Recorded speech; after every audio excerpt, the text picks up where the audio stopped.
for that. I want to leave on a losing note. And why do that? As I said, I want you to listen to it uninterrupted and listen to this. Listen. Picture from wholeness himself as Prime Minister, because he's now secured his place in history. First JLP Prime Minister to win a third term in victory again.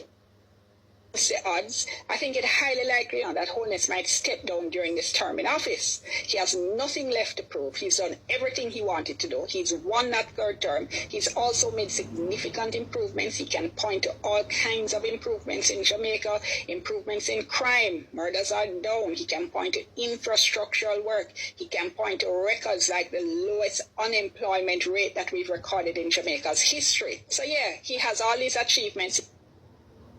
You believe that? Do you believe that?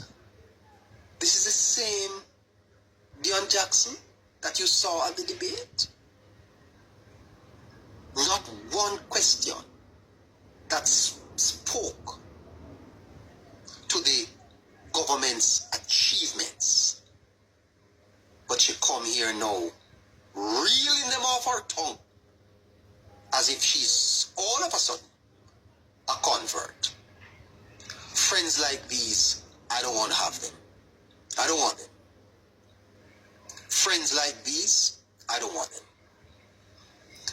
I would encourage the Jamaica Labour Party, cut off them people here. Stay among your friends.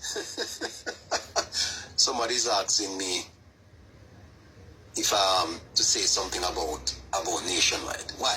Why should I say something about Nationwide?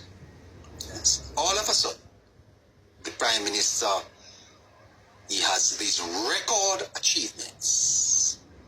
It's cut crime, infrastructure, record unemployment. All of a sudden.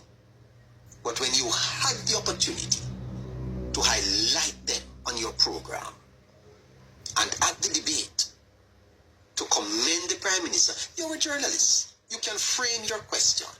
Prime Minister, you have reduced murders by 50%.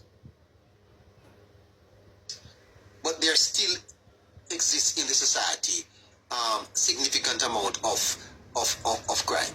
How do you plan to solve that going forward? Prime Minister, you have reduced unemployment to record levels. Yes, but there's still some amount of poverty in the country. How do you plan to address this going forward?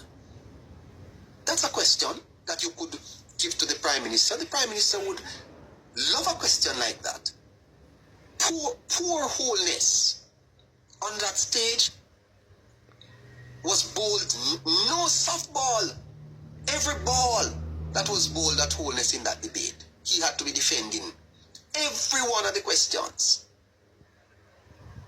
Every one of the questions that were posed to the Prime Minister were posed in a way that suggests that he never did a thing. You wondered whether he was the opposition leader.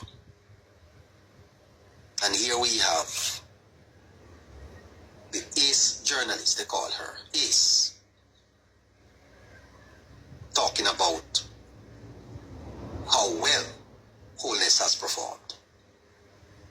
All of a sudden, no, and suggesting that the Prime Minister won the debate. Can we expect from Holness himself as Prime Minister? Because he's now secured his place in history. First JLP Prime Minister to win a third term in victory against the odds. I think Holness won against the odds. So the odds were against him. I wonder if Miss Jackson was one of the odds against the Prime Minister. Were you Miss Jackson?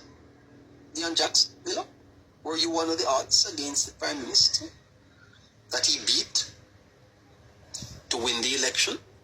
I think I should play a little bit more of Peter Tosh on this Sunday. I think I should play a little bit more of Peter Tosh. Them have to go get a beating, man. They get a beating. And that is why I'm telling Labour Party supporters to That this is your biggest victory. Yes, man. I agree with you. I'm listening to you and I agree When with you you. win against the odd. Neighbors, the greatest victory is when you win against the odds. The greatest victory is when you win against the odds. The Labour Party and the Labour Party triumphed. This time the odds were against you and you triumphed. This is The a odds was celebration. against. I had to play chess against them and win.